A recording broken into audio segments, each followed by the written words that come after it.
Hello and welcome at study hub. आज हम start करेंगे class 7 geography chapter number 3 that is our changing earth. इस chapter का exercise solution हम लोग देखते हैं। So let's start the very first question, why do the plate move? Plates move, जो हमारी टेक्टोनिक प्लेट्स हैं वो मूवमेंट क्यों करती हैं? दो answer is the lithospheric plates move around, वो एक मूव करते हैं because of the movement of the molten magma inside the अर्थ। हमारी अर्थ के अंदर जो मैग्मा मोल्टन फॉर्म में रहता है उसके मूवमेंट की वजह से जो हमारी उसके ऊपर जो प्लेट्स हैं, लिथोस्फेरिक प्लेट्स जिनको आप बोलते हो, उनका मूवमेंट होता है। तो lithospheric plates move around because the movement of molten magma inside the earth.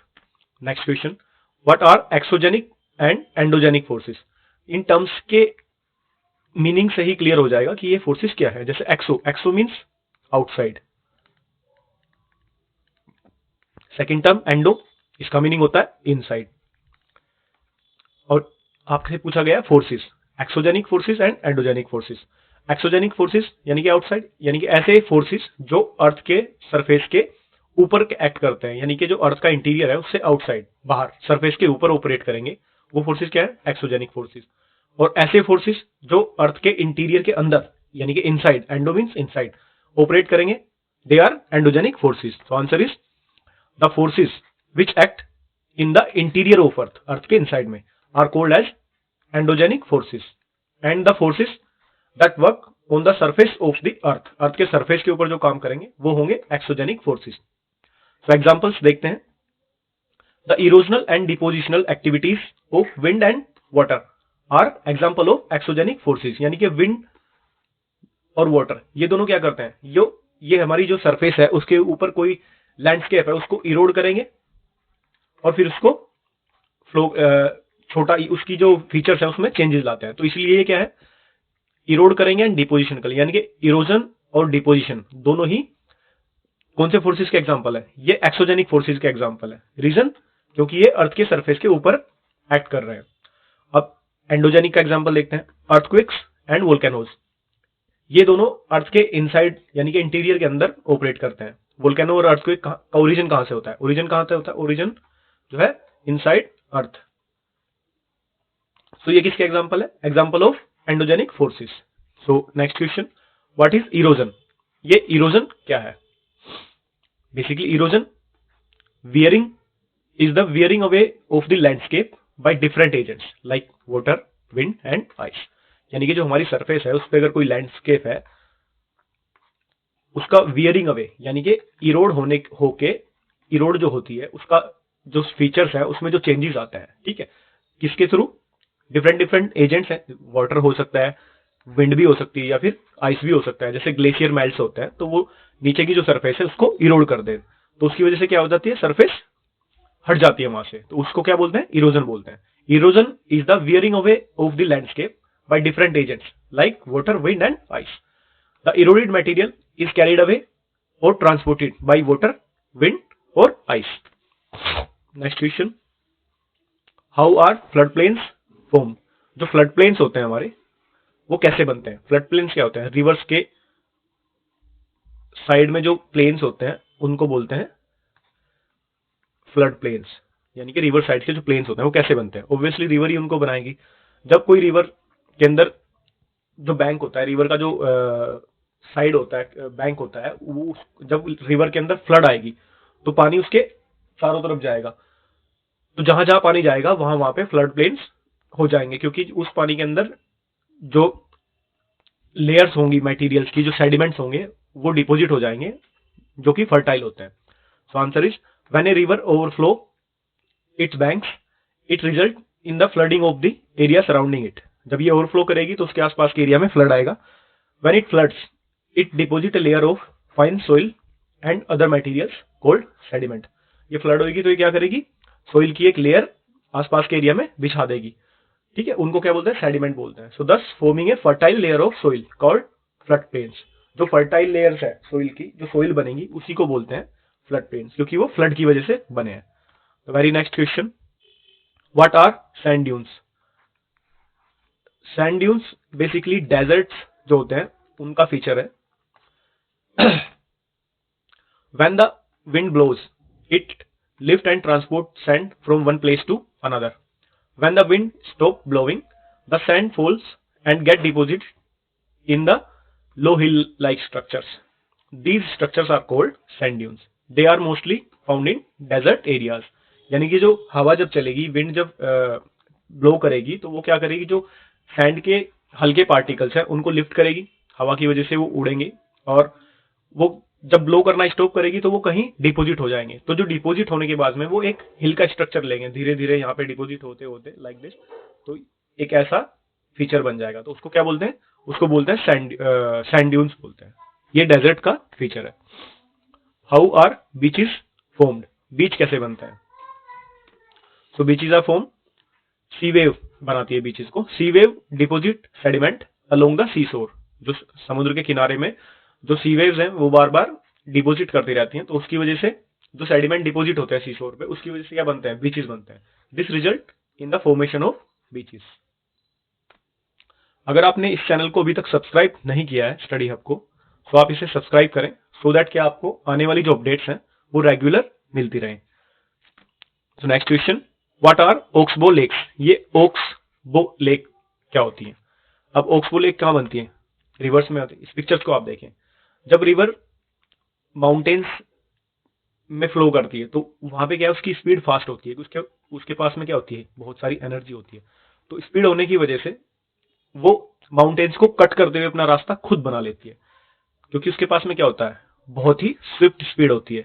But जब वो प्लेन्स में एंटर करती है, यानी कि जो प्लेन एरिया है, प्लेन एरियाज में क्या है, वहां पे स्लोप नहीं है, माउंटेन्स में उसको स्लोप मिलता है, तो उसकी वजह से स्पीड ज्यादा होती है। लेकिन प्लेन्स एरिया में स्लोप नहीं होता है, तो फिर वो क्या है, जहां उसको रास्ता मिलता है वहीं से वो फ्लो करती है। आप इस रिवर को देखें, इसको यहां से गई, इसको इधर से रास्ता मिला, ये फ्लो किया, फिर इसको ऐसे, तो ये जो मियंडर, इस पाथ, ऐसे पाथ को क्या बोलते हैं, इसको बोलते हैं मियंडरिंग पाथ। ठीक है, तो ये मियंडर करती है, प्लेन्स के अंदर रिवर्स मियंडर करती है। धीरे धीरे जो रिवर्स है यहां से कट करना स्टार्ट करेगी, over the long period of time इसको ऐसे कट करती जाएगी, फिर यहां से फ्लो होगी, लाइक दैट लाइक दैट। तो ये कटता जाएगा, और फिर एक दिन ऐसा होगा कि रिवर अपना रास्ता ऐसे बना लेगी, और ये जो पानी है स्लोली स्लोली कट ऑफ हो जाएगा यहाँ से, और ये जो इस तरीके का जो स्ट्रक्चर बनेगा, ये इसको बोलते हैं ओक्सबो लेक। ये प्लेन्स का फीचर है, प्लेन्स में बनाती है river. When the river enter the plains it twist and turn forming large bends. इन बैंड्स को क्या बोलते हैं, मियंडर्स बोलते हैं। In due course of time the meander loop start to cut off. ठीक है, ये कट ऑफ होना स्टार्ट हो जाते हैं off the river and form cut off lakes, और ये जो कट ऑफ लेक्स है इन्हीं को हम बोलते हैं oxbow lake, known as oxbow lakes. Next question, अभी हम टिक मार्क क्वेश्चन है, मल्टीपल चॉइस क्वेश्चन है। The very first question, which is not an erosional feature of the sea wave? इनमें से कौन सा सी वेव जो है का इरोजनल फीचर नहीं है? अब इरोजन से क्या मतलब, इरोजन मतलब के इरोड करना। अब बीच, ये तो डिपोजिट होता है यहाँ पे, तो ये तो डिपोजिशनल फीचर है। सी केव्स एंड क्लिप्स, ये सब क्या है, इरोडेड फीचर है।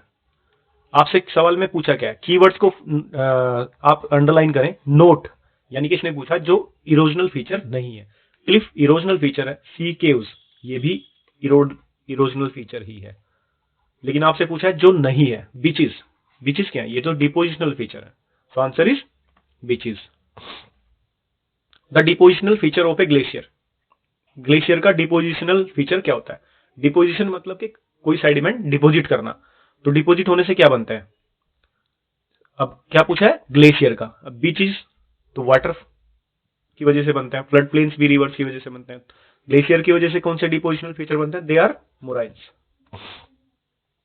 विच is caused by the sudden movement of the earth, इनमें से क्या अर्थ के सडन मूवमेंट की वजह से होता है? तो दैट इज वोल्केनोज। वोल्केनोज क्या होते हैं, अर्थ का इंटीरियर में जब सडन मूवमेंट होता है तो वोल्केनोज इरप्ट होते हैं।